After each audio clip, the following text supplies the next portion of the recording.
साक्षात बाबाजीच्या आसनासमोर टाळ वाजवणं म्हणजे प्रत्यक्ष मृत्यूला आव्हान देण्यासारखं आहे. माझ्या घरात टाळ वाजवणार नाही म्हणजे नाही, म्हणजे नाही.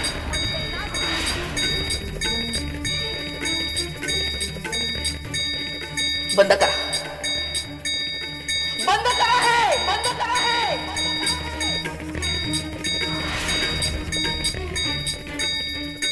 बाबा ते ते टाळ द्या, आपण बाहेर जाऊया. द्या बाबा. बाबा अहो. नाही नाही, कुणाचं ऐकणारच नाही ते. आता सत्यानाश अटळ आहे.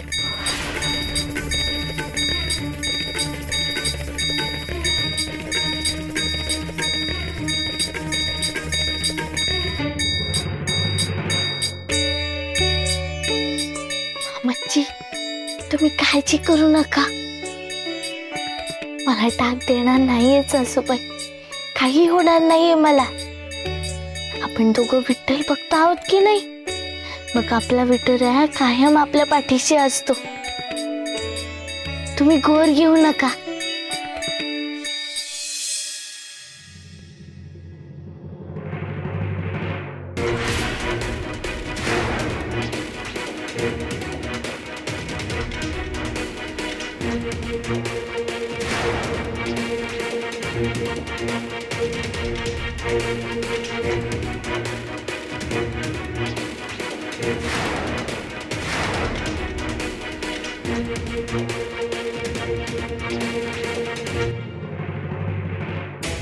काय ग नाचणे, काय सांगितलंस त्यांच्या कानात? बोल, काय सांगितलंस त्यांना? सांग. रमाई अगं, आता बाबा शांत झालेत ना, मग आता कशाला वाद वाढवायचा? आपल्या कोणालाच जमलं नाही ते सखूने केलं ना.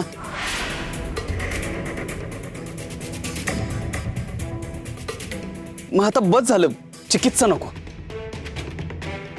बाबा चला आपण आज जाऊया, चला.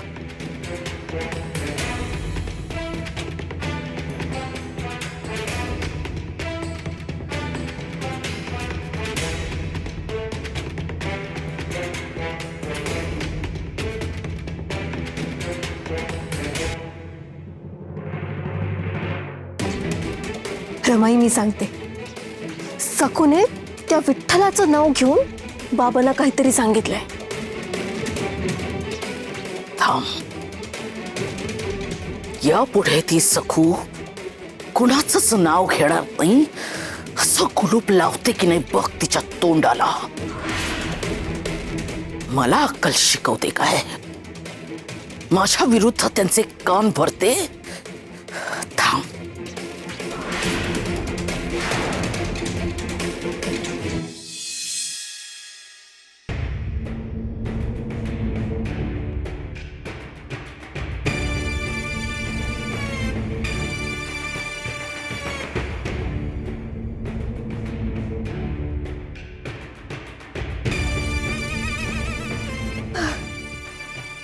खिरीचा अगदी खमंग सुगंध सुटलाय, नाही का ग काकू?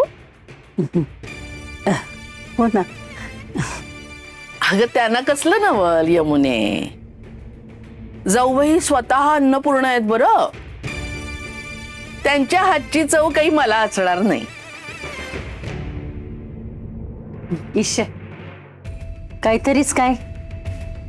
हो, तुमची आणि माझी बरोबर कशी होणार? मालकीन ती मालकीन, मी स्वयंपाकीन. बोललात, तुमच्या जिभेवर कायम कडू बदामच असतो का हो जाऊबाई? जरा प्रसन्न हसत जगायला शिका ना. सतत काय आपले तिरके बाण मारताय? आणि मनात आता खवटपणा अजिबात नकोय. गुरु झिंगरोबांसाठी मी नैवेद्य करते, उगाच त्याला नजर लागायला नको. बघा बघा बघा, काही छान खीर झालीये, काजू बदाम भरपूर घातलेत. आज काही खास आहे का? हो ना, आपल्या पाठीशी गुरु झिंगरोबा कुलगुरू नागोजी सतत उभे असतात. त्याची कृतज्ञता म्हणून हा नैवेद्य. बरं का? जाऊ बाई, जा केशर घेऊन या. हो, मी कुठून देऊ? तुम्हीच तर सर्व कडी कुलपात ठेवता.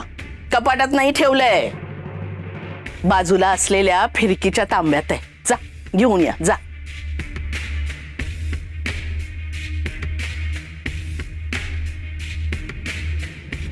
रमाई,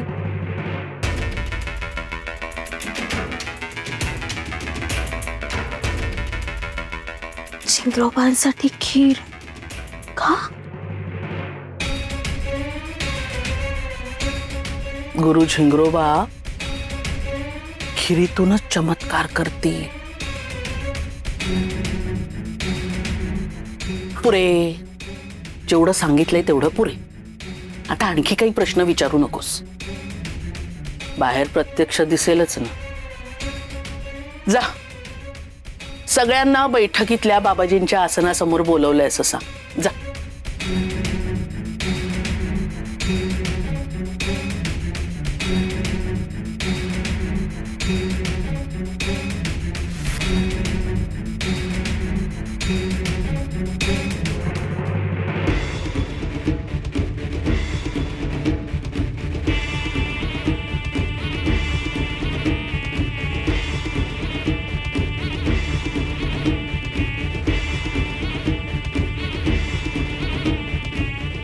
फसलेला चटका आता कोणावर उलटतोय कोण जाणे. राम राम राम राम राम राम राम राम.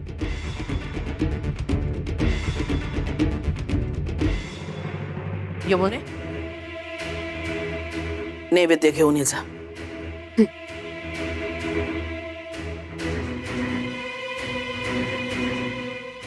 दिगू, गुरु झिंगरोबांना नैवेद्य दाखव.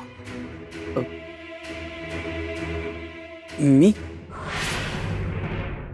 सखूबाई, तुमची काही हरकत नाही ना? तुझ्या विद्वान अर्धांगिनीला विचार हवं तर आधी. परवानगी घे बाबा तिची.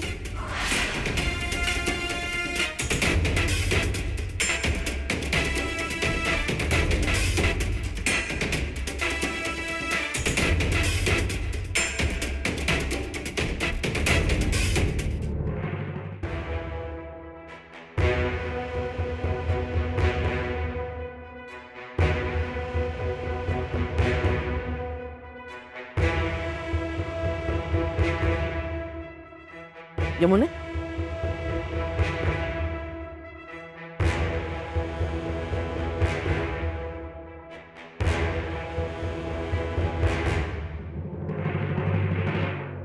तुमच्या मनात प्रश्न नाचत असतील. हा नैवेद्याचा खटाटोप कशासाठी? तर त्याचं उत्तर असं आहे की आज सकाळपासून आपल्या घरात जे काही घडलंय ते काही फार चांगलं घडलं नाही.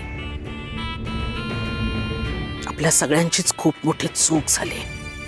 आपल्या घरावर सतत संकट येत आहेत. सर्वात जास्त धोका सखूला असला तरी बाकीच्यांनाही उगाचच भोगावं लागतंय. दिगूचे बाबा लवकर बरे व्हावे, आपण सगळ्यांनी निश्चिंतपणे जगावं, गुरु झिंगरोबा आणि बाबाजींनी आपलं रक्षण करावं, त्यांचं कृपाछत्र आपल्या डोक्यावर सतत राहावं, म्हणून ही प्रार्थना आणि हा नैवेद्य. आणि हा सगळ्यांनी नैवेद्य इथेच खायचं आहे. गुरु झिंगरोबा खिरीतूनच चमत्कार करते. या प्रसादातच खरी मेख आहे. पण काय? मोठ्यांपासून लहानांपर्यंत असा देणार हा नैवेद्य.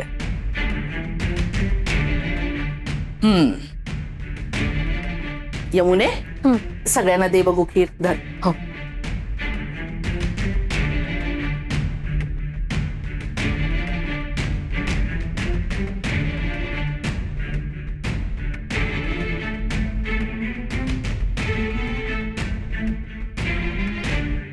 सखू, समजतंय तुझ्या मनात काय आहे ते. तू गुरु झिंगरोबांना मानत नाही, पण सखू तू मला मागे म्हणाली होतीस, आठवतं? आम्ही सगळे प्रसाद म्हणून खाऊ, तू खाऊ म्हणून खा.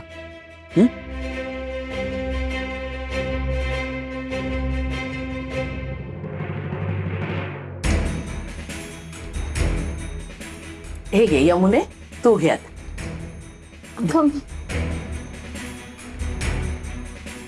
आता ही वाटी माझी.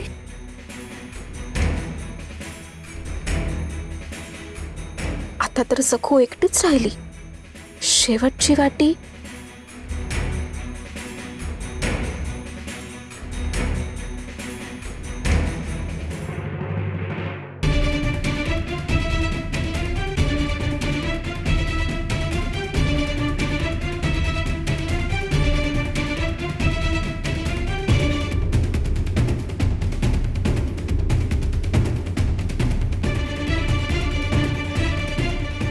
सखूबाई, खिरीमध्ये केशर तर आहेच, पण खास तुझ्यासाठी शेंदूर पण आहे.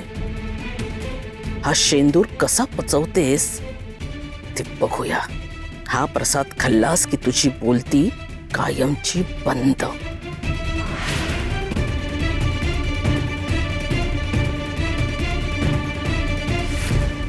शेंदूर. हा, वाट्यात वाट्या होत्या, त्यामुळे शेंदूर आधी दिसलाच नव्हता. रमाई, काय डोकं लावलंयस? शेंदूर कोणालाच कळणार नाही, आणि तू तर सगळ्यांना किरवाटली असं सांगणार. वा.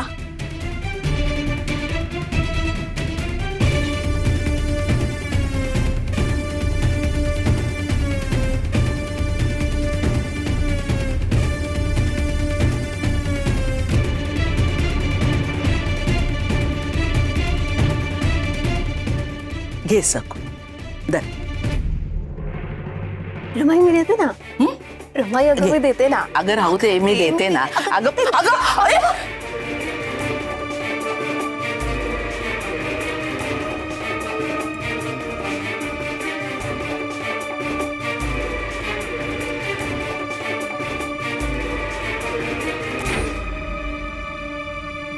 घे, दर.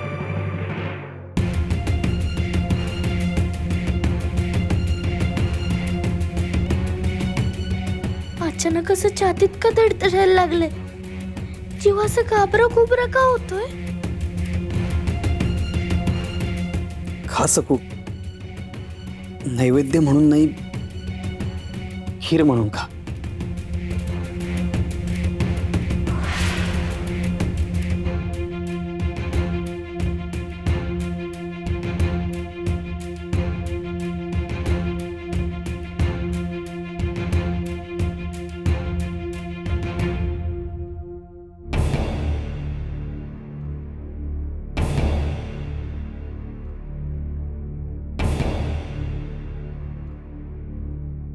चव अशी विचित्र का लागते?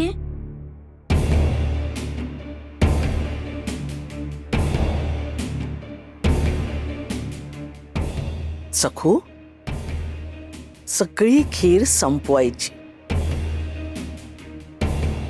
प्रसाद आहे तो. प्रसादाचा अपमान करून गुरु झिंगरोबा आणि बाबाजींचा रोष ओढून घेऊ नकोस.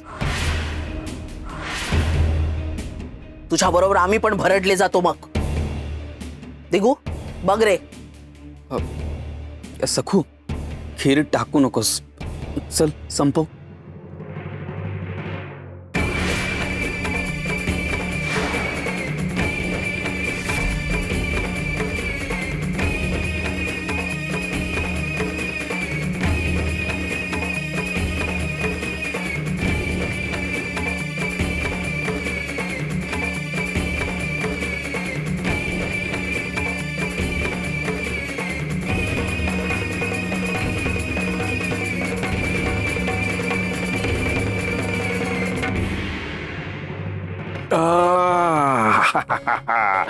वच्छे काही म्हणा, पण आज वहिनीची खीर एकदम खास झाली होती.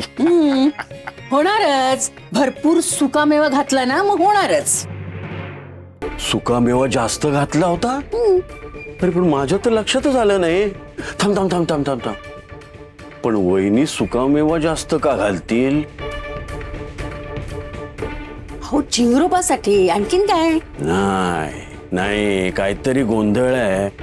त्या तर म्हणत होत्या की नैवेद्य झिंगरुबांसाठी आहे पण ठेवला होता बाबाजींच्या आसनासमोर आणि खीर तर आपल्याला प्यायला दिली होती. बाबाजी आल्यानंतर दिली असती तर गोष्ट वेगळी होती. आणि आपल्या सगळ्यांना सुकामेवा घातलेली खीर देण्या इतकी महामाया दानशूर कधी झाली? तुमचं डोकं ना नको तिथे धावत असतं. माझं नाही वच्चे, महामायाचं डोकं धावतं कुठेही. मला तर हे प्रकरण आहे ना वरून दिसतंय तितकं सरळ साधं सोपं वाटत नाहीये. काहीतरी काळबेर आहे.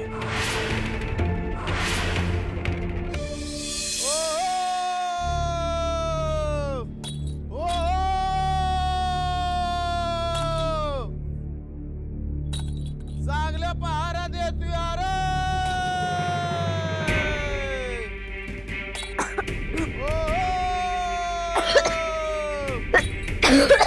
चांगल्या पहारा देतोय अरे.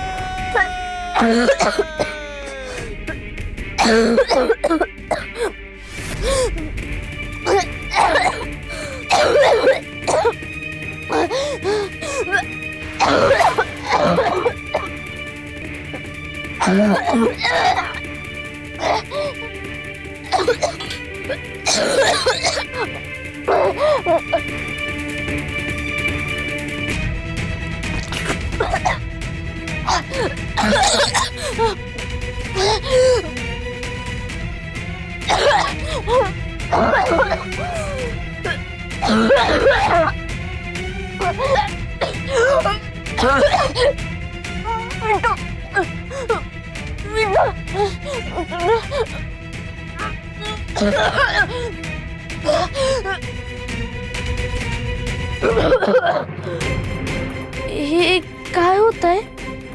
आज असा का आवाज येतोय? एक एक शब्द फुटायला त्रास का होतोय? विठुराया काय होतंय मला? माझं कसं कसं कोरडा का पडतोय? मला बोलायलाच येत नाही रे विठुराया.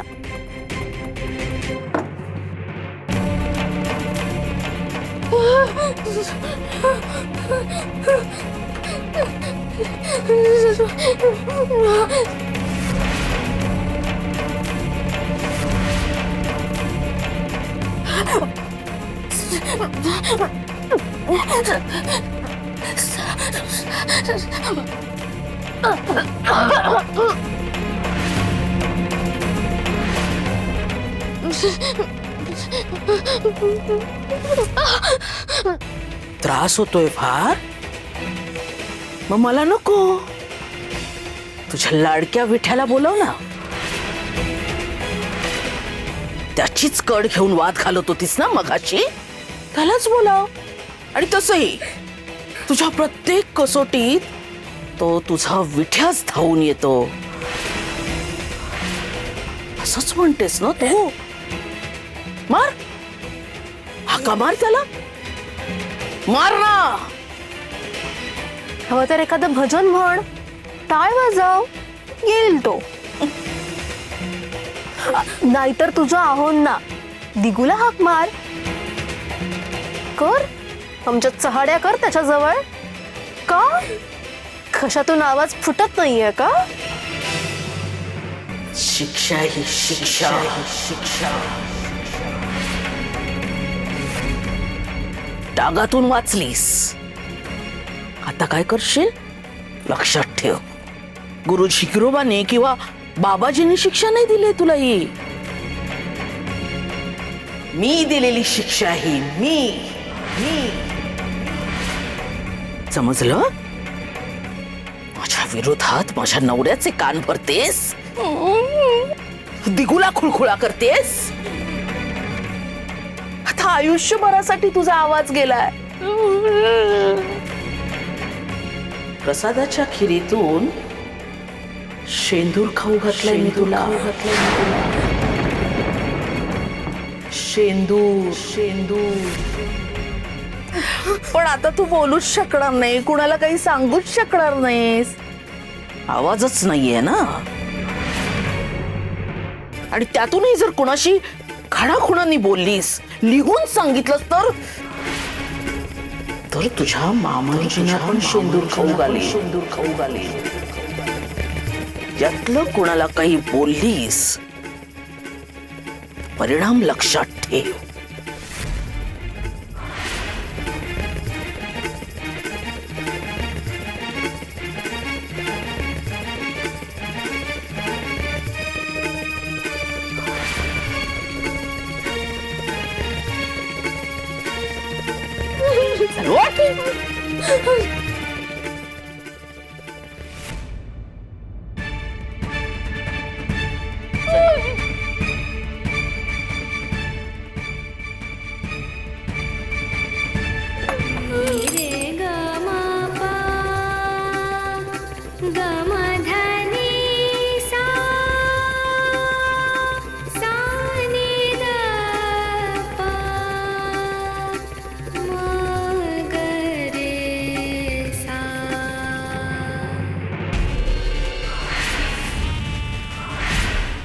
काय सांगतेस काय मनोरमे तू? सखूची वाचा गेली कशी काय? तिची तिची कर्मच भोवली तिला. सांगून सुद्धा जर सखूच्या तोंडावर त्या विठ्याचं नाव सतत येत असेल तर मला राग येणारच ना बाबाजी. अंगणात सगळे टाळकरी जमवले होते. फेर धरून गजर सुरू होता. तुम्ही सांगितलं होतं ना, अगदी तसंच सुरू होतं सगळं. अख्खा वाडा दुमदुमत होता. ते बघितलं आणि माझा पाराच चढला.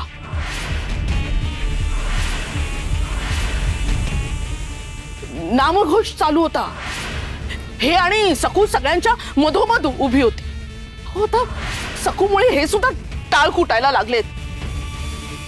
अगदी दिगूसारखे तिच्या आहारी गेलेत. संतापाच्या भरात मी सकूच्या जिभेला डाग द्यायला गेले तर हे असे माझ्यासमोर उभे राहिले आणि त्यांनी मला जीभ दाखवली. जणू मला म्हणत होते की तिला नको, मला डाग दे. असं डोकं फिरलं माझं, काय सांगू बाबाजी तुम्हाला. नाही मग मी ठरवलं, ह्या सखूची वाचा कायमची बंद करायची. मग काय, गुरु झिंग्रोबांच्या प्रसादाच्या नावाखाली खीर बनवली आणि त्या खिरीतून शेंदूर पाजला त्या कार्टीला.